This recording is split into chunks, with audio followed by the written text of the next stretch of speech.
สวัสดีครับทุกคนวันนี้เรากลับมาในคลิปที่2นะครับเราจะมารู้วิธีการสมัครบริการของ XNET นะครับโอเคครับเราเริ่มจากการเปิดเว็บไซต์นี่ครับผมก็แปะลิงก์เข้าไปแล้วก็ Enter นะครับหรือใครจะเสิร์ชจาก Google เป็น XNET ก็ได้นะครับ EXNESS นะครับแล้วก็หาดู Enter แล้วปุ๊บมันก็จะพาเข้ามาที่เว็บนะครับในเว็บของ XNET เนี่ยเขาก็จะอธิบายถึงว่าเขาทำอะไรบ้างผมเลื่อนดูเนาะก็คือควบคุมการเทรดถอนเงินได้อย่างรวดเร็วสเปรดการดำเนินงานคงที่ประวัติราคาที่โปร่งใส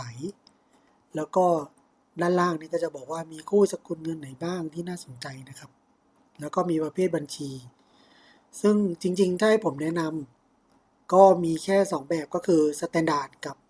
Raw Spread นะครับซึ่งเข้าใจว่าบัญชีที่ดีที่สุดก็คือ raw spread แต่ว่าเงินขั้นต่ำที่ต้องฝากในการเริ่มซื้อขายคือ$1,000 US ดอลลาร์เนาะก็คือเท่ากับประมาณ 32,000 บาทผมก็เลยบอกว่างั้นเป็น standard ละกัน standard เนี่ยขั้นต่ำคือ100 US ดอลลาร์ก็คือ 3,200 บาท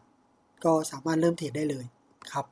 โอเคคราวนี้เรามาพูดถึงการสมัครนะครับการสมัครก็จริงๆก็แค่มันอยู่ที่บัญชีใหม่อยู่แล้วเนาะเราก็แค่เลือกประเทศก็ประเทศไทยเลยเลื่อนดูก็ได้นะครับเลื่อนข้างล่างแล้วก็กรอกอีเมลเช่นผมบอกว่า test@gmail.com นี้ส่วนพาสเวิร์ดก็ตามที่เขาเขียนเลยครับก็คือยาว 8-15 ตัวอักษรนะครับต้องมีทั้งพิมพ์ใหญ่พิมพ์เล็กใช้ทั้งตัวเลขตัวอักษรแล้วก็ห้ามใช้อักขระพิเศษเหล่านี้จริงๆง่ายๆก็คือแค่มีตัวอักษรพิมพ์ใหญ่พิมพ์เล็กแล้วก็ตัวเลขยาว 8-15 ตัวอักษรแค่นั้นเองก็กำหนดได้แล้วก็เสร็จแล้วตรงนี้ก็คือเป็นการติ๊กยืนยันว่าไม่ได้เป็นพลเมืองหรือไม่ได้พักอาศัยอยู่ในสหรัฐอเมริกานะครับซึ่งอันนี้เข้าใจว่าเหมือนในแบงก์ต่างๆปัจจุบันในเมืองไทยที่ตอนที่จะไปเปิดบัญชีใหม่เขาก็จะให้ทำแบบฟอร์มยืนยันเหล่านี้ก็คล้ายๆกันอย่างนี้ออโต้ติ๊กอยู่แล้วแล้วคลิกดำเนินการต่อนะครับเสร็จแล้วเนี่ยจะมีเมลมาที่อีเมลที่คุณลงไว้ตรงนี้คุณก็มากรอก OTP กรอกรหัสที่ใช้ในการยืนยันอีเมลของคุณแค่นั้นเองก็บัญชีก็จะเปิดมาเรียบร้อยพอเปิดมาเรียบร้อยเนี่ยคุณก็จะมา verify ตัวตนซึ่งการ verify ตัวตนเนี่ยมันมีหลักๆอยู่5สเต็ปก็คือ verify ด้วยอีเมลก็คือตั้งแต่ก่อนคุณเปิดบัญชีเนาะถัดมาคือ verify หมายเลขโทรศัพท์ก็คือในหน้าถัดมาเนี่ยคือคุณกรอกข้อมูลส่วนตัวก็อาจจะเป็นชื่อนามสกุลที่อยู่แล้วก็มีการกรอกเบอร์โทรศัพท์เพื่ออะไรหมายเลขโทรศัพท์นี้ก็คือใช้ในการยืนยันตัวตนในการเข้าระบบก็ได้หรือในการรับ OTP ต่างๆได้นะครับก็คือเราก็ใช้รับ OTP เนาะผ่านมือถือครับพอ verify ขั้นตอน2เสร็จก็ยืนยันตัวตนก็คือกรอกชื่อนามสกุลกรอกว่ารายได้ต่อเดือนเท่าไหร่ต่อปีเท่าไหร่ซึ่งก็เขาก็จะถามเป็น US ดอลลาร์ก็อาจจะหาร32จากเงินที่คุณประมาณการหรืออาจจะประมาณการได้นะครับไม่จำเป็นต้องเป๊ะๆครับข้อ4กับข้อที่5เนี่ยเป็นการอัปโหลดเอกสารโดยที่จริงๆแล้วเนี่ยผมไม่แนะนำให้รับอัปโหลดไฟล์ที่เป็น PDF หรือเป็นรูปในเครื่องปัจจุบันเนาะเราถ่ายใหม่ก็ได้ซึ่งการถ่ายใหม่เนี่ยอาจจะถ่ายด้วยมือถือแล้วอัปโหลดมันจะผ่านง่ายกว่าว่าง่ายๆเพราะว่าการถ่ายเนี่ยเขาจะอยากให้เห็นมุมหรือขอบของเอกสารนั้นๆทั้ง4มุมอย่างเช่นบัตรประชาชนคุณก็ไม่ใช่ถ่ายมาเท่ากรอบเป๊ะๆก็อาจจะให้เห็นพื้นหลังว่าคุณถ่ายจากบัตรจริงๆส่วนข้อ5เนี่ยเป็นการ verify ที่อยู่เนาะข้อ4คือ verify ID คุณก็คือคุณเป็นตัวตนคนนั้นจริงๆข้อ5คือ verify ว่าที่อยู่ที่คุณกรอกเนี่ยเป็นที่อยู่จริงๆของคุณโดยที่การอัปโหลดเอกสารข้อ5คือถ่ายรูปพวก ค่าน้ำค่าไฟค่าโทรศัพท์ค่าอินเทอร์เน็ตหรืออะไรก็ได้ที่มันมีที่อยู่ที่คุณกรอกไว้แล้วก็ให้เห็นขอบมุมของเอกสารนั้นทั้ง4มุมแค่นั้นเองอย่างของผมอัปโหลดเป็นใบเสร็จค่าน้ำครับก็ผ่านได้เลยในทีเดียวครับโอเคคราวนี้พอเราเปิดเข้ามาเนี่ยในหน้าแรกสมมุติพอเราล็อกอินเข้ามาปุ๊บมันจะมาพามาหน้านี้โดยที่ตอนแรกเนี่ยข้างบนนี้จะขึ้นเป็นแดงๆว่าคุณยังไม่ได้ยืนยันตัวตนกับคุณยังไม่ได้ยืนยันที่อยู่แต่พอดีผมทำเสร็จแล้วเขาก็จะบอกว่าเอกสารของคุณได้รับการตรวจสอบเรียบร้อยแล้วประมาณนี้นะครับหน้านี้มีอะไรบ้างหน้านี้สรุปเงินในพอร์ตที่เป็นบัญชีจริงทั้งหมดอันนี้ที่ติดลบเพราะว่าผมมีคำสั่งซื้อขายค้างอยู่เนาะมันก็อาจจะเป็นมาจิ้นที่เป็นคำนวณมาแล้วติดลบอยู่แต่จริงๆเงินยังมีอยู่ในพอร์ตครับคราวนี้ผมก็จะมาอธิบายตรงบัญชีเนี่ยจะมีแบ่งเป็น2 ส่วนคือบัญชีจริงกับบัญชีทดลองตั้งต้นยังไงพอเริ่มเข้ามา Xnet จะสมัครบัญชีทดลองให้คุณ1อันทันทีโดยที่สังเกตตรงนี้ก็คือเป็น MT File โดยที่การเทรดเนี่ยก็จะมีคุณจะสามารถเทรดกับ Xnet เลยก็ได้แอป Xnet ก็เทรดได้ก็กดตรงนี้แต่ว่ามันไม่ค่อยจะเห็นรายละเอียดของกราฟหรืออะไรเท่าไหร่เพราะฉะนั้นเขาจะแนะนำว่าให้ไปเทรดใน MetaTrader เนาะซึ่งมีเป็นMT4 กับ MT5 ประมาณนี้แล้วก็อันนี้คือเลขบัญชีของคุณตอนคุณเข้าบัญชีเข้าไปที่ MT5 เนี่ยคุณก็ต้องเอาเลขบัญชีนี้กับพาสเวิร์ดซึ่งคุณกด setting ตรงนี้นะครับเปลี่ยนรหัสผ่านการซื้อขายแล้วเขาก็จะให้กรอกรหัสผ่านคุณก็เอารหัสผ่านนั้นไปใช้ได้คราวนี้ผมมาสอนวิธีการเปิดบัญชีสมมุติว่าคุณยังไม่มีบัญชีคุณกดเปิดบัญชีตรงนี้อันนี้คือถ้าคุณทดลองใช้บัญชีทดลองคุณไปใช้ได้เลยนะครับก็คือเทรดได้เลยเทรดตรงนี้ก็ได้ถ้าเกิดเปิดบัญชีใหม่ก็กดที่เปิดบัญชีแบบนี้กดปุ๊บจะมีให้เลือกอะไรก็จะมีบอกว่าในสแตนดาร์ดเนี่ยจะเป็นบัญชียอดนิยมก็เขาก็จะบอกว่าจะให้ลองไหมคุณจะลองไหมหรือว่าคุณจะเปิดเป็นบัญชีจริงเลยในแบบสแตนดาร์ดถัดมาบัญชีเซน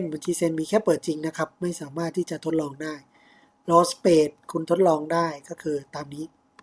ที่เหลือเนี่ยทดลองได้หมดไม่ว่าจะเป็น Low Space Zero Pro ซึ่งแต่ละอันเนี่ยเขาก็จะเขียน description คร่าวๆไว้อย่างนี้สเปดเริ่มต้นที่0แต่ไม่ใช่ว่าเอ่อทุกเครื่องมือทางการเงินจะเป็น0นะครับมันก็แล้วแต่ว่าเป็นตัวไหนค่าธรรมเนียมสูงสุดต่อล็อตก็จะเป็น 3.5 ดอลลาร์เพราะฉะนั้นคุณซื้อขายทีนึงซื้อที 3.5 ขายที 3.5 ก็คือคุณเสีย7 ดอลลาร์แต่ว่าสเปรดจะต่ำประมาณนี้ฝากขั้นต่ำที่ 1,000 US ดอลลาร์อันนี้ก็แล้วแต่รายละเอียดครับซึ่งจริงๆสิ่งที่ผมแนะนำก็คือถ้าไม่รอสเปดคุณก็มาลองที่สแตนดาร์ดสเปดเริ่มต้นที่ 0.3 ถามว่ามันเยอะไหมมันก็เยอะกว่ารอสเปดแต่จริงๆถ้าเกิดคุณเดาทางถูก 0.3 นี่ถือว่าไม่เยอะมากครับแล้วก็ไม่มีค่าธรรมเนียมใดๆหมายความว่าคุณซื้อขาย10ออเดอร์ก็ไม่เสียค่าธรรมเนียมสักบาทหรือสักดอลลาร์เลยครับโอเคคราวนี้พอคุณเปิดสมมุติว่าคุณบอกว่าเปิดบัญชีจริงโอเคขึ้นมาให้คุณเลือกอีกทีหนึ่งว่าจริงๆถึงคุณเลือกตรงนั้นว่าบัญชีจริงแต่คุณบอกว่าไม่ฉันเปลี่ยนใจเป็นบัญชีทดลองก็ทำได้นะครับโดยที่ตรงนี้ก็จะให้เลือกอีกทีหนึ่งว่าบัญชีจริงแพลตฟอร์มการซื้อขายคุณเลือกได้เลยว่าจะเป็น MT4 หรือ MT5 MT4 เนี่ยข้อดีคือ leverage คือไม่จำกัดแต่ MT5 คือ1ต่อ 2,000แต่จริงๆแล้วถามว่า1ต่อ 2,000เป็นอุปสรรคไหมไม่เป็นอุปสรรคนะครับเพราะว่าการใช้ leverage เยอะแสดงว่าคุณมีตัวคูณเยอะมีอัตราทดเยอะซึ่งอาจจะทำให้คุณเรียกว่าไงดีล้างพอร์ตได้ง่ายขึ้นเพราะฉะนั้นถ้าให้ผมแนะนำผมไม่เป็น1ต่อ20,0002,000แม้ว่าจะรองรับถึง1ต่อ2,000ก็ตามจะเป็น4หรือ5คุณก็เลือกได้นะแต่ว่าจริงๆผมจะประมาณอยู่ช่วงนี้ครับ50ถึง200ที่ผมจะเลือกเนาะสกุลเงินก็ US ดอลลาร์เลยก็ได้บัญชีคุณตั้งได้เลยตามที่คุณต้องการคุณอยากให้เป็นบัญชีชื่อXXX อย่างนี้ รหัสผ่านที่ผมบอกว่าบัญชีตั้งต้นที่ Xnet สร้างให้เนี่ยคุณต้องไปตั้งรหัสผ่านแต่อันนี้ตอนสร้างบัญชีใหม่คุณตั้งได้เลยตรงนี้ก็คือต้องมีตัวใหญ่ตัวเล็ก example 1 2 3 4อย่างนี้เห็นไหมว่าเขียวหมดก็คือผ่านคุณก็สามารถเปิดบัญชีได้เลยก็จะได้บัญชีออกมาครับอันนี้ผมยังไม่ได้เปิดนะผมลองลบให้ปุ๊บเห็นไหมว่ารหัสผ่านยาวไม่ถึง8แล้วก็ไม่มีตัวเลขครับอันนี้ก็เลยไม่ผ่านอันนี้ง่ายๆครับคราวนี้เรากลับมาที่บัญชีผมไปให้ดูก็คืออันนี้ไม่เซฟเนาะบัญชีที่ผมสร้างไว้แล้วจริงๆก็จะมีบัญชีนี้2 อันสมมุติผมบอกว่าเรามีบัญชีแล้วนะแต่ว่าเงินเรายังไม่มีเราก็ทำการกดฝากเงินได้เข้าไปที่ฝากเงินนะครับโอเคในฝากเงินก็จะมีบอกว่าคุณสามารถฝากด้วยอะไรได้บ้างก็ Perfect Money Bitcoin Neteller Skill หรือบัญชีแบงก์ของไทยนะครับโดยที่อันนี้คุณสามารถทำเป็นแอปบนมือถือโอนเข้าไปได้เป็นไทย QR เป็นชำระที่เคาน์เตอร์พร้อมเพย์ก็ได้หมดอันนี้ได้ตามนี้นะครับมีที่เป็นมือถือซึ่งหลักๆผมใช้บนมือถือนี่แหละก็คือเป็นกรุงเทพกสิกรไทยแล้วก็ไทยพาณิชย์แค่นั้นซึ่งจริงๆก็จะบอกเลยว่าไม่มีค่าธรรมเนียมนะเหล่านี้คุณสามารถโอนเงินเข้าไปได้ครับตรงนี้สามารถลองกดดูได้นะเพราะว่ามันยังไม่โอนจริงเนาะก็อย่างเช่นคุณจะลองบอกว่าลองกดดูไทยพาณิชย์กดเข้าไปที่มือถือก็จะบอกว่าคุณจะโอนไปยังบัญชีไหนล่ะจากไทยพาณิชย์เนี่ยสมมุติอันนี้ผมเลือกเป็นตัว MT5 ที่เป็น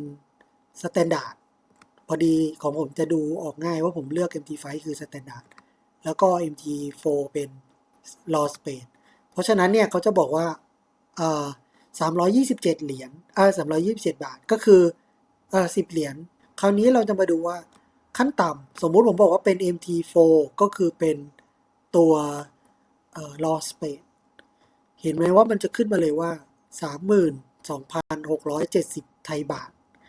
เป็นขั้นต่ำนะครับเพราะว่าบัญชี Law Space ต้องฝากขั้นต่ำคือ 1,000 US ดอลลาร์เนาะ1,000 US ดอลลาร์ก็คือคูณ 32.67 ก็คือได้เงินบาทเท่านี้เพราะนั้นเขาก็เลยกำหนดว่าผมต้องฝากขั้นต่ำเท่านี้นะถึงจะสามารถฝากเข้าบัญชี Law Space ได้ซึ่งสมมุติผมบอกว่าผมฝากเป็น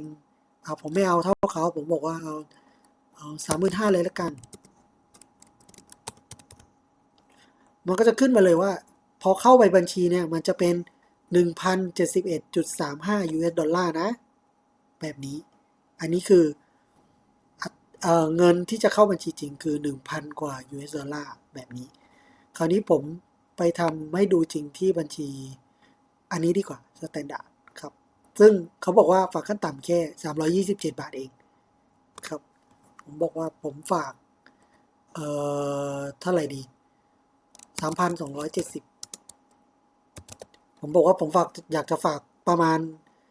100 US ดอลลาร์ครับก็พอกรอกเงินปุ๊บดำเนินการต่อ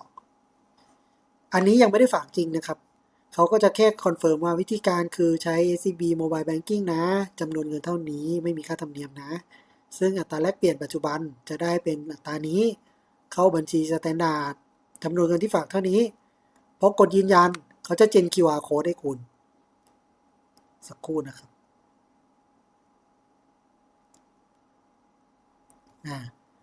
ซึ่งได้เป็น QR Code แล้วเป็นไทย QR Code QR Payment เนาะก็อันนี้ใช้กับแอปมือถือของธนาคารแล้วแถมว่าใช้ได้ครั้งเดียวด้วย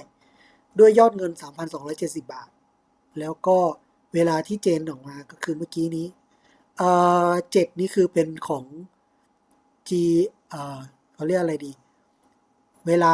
กรีนิชนะครับก็คือบวก0เนาะแต่ประเทศไทยจะเป็นบวก7เพราะฉะนั้นเวลาจริงตรงนี้ที่เป็นบ่าย2เวลาตรงนี้ก็เลยจะขึ้นเป็น7 โมงครับ ตอนนี้เราก็บอกว่าดาวน์โหลด QR หรือไปที่หน้าชำระเงินเลยผมบอกให้ผมดาวน์โหลดไว้ก่อนผมยังไม่โอนครับก็คือจำไว้ที่หน้าเว็บนี้กลับไปที่หน้าของเราครับผมกลับไปที่หน้าให้บริการเนาะก็เดี๋ยวโอนเข้ามาอีกทีหนึ่งคราวนี้ในหน้าผู้ให้บริการเนี่ยก็ขึ้นมาแล้วว่าผมมีบัญชีอะไรสมมุติถ้าผมโอนเงินเข้าไปยอดในบาลานซ์นะครับก็จะเปลี่ยนเป็นยอดตัวใหม่ของผมสักครู่นะครับโอเค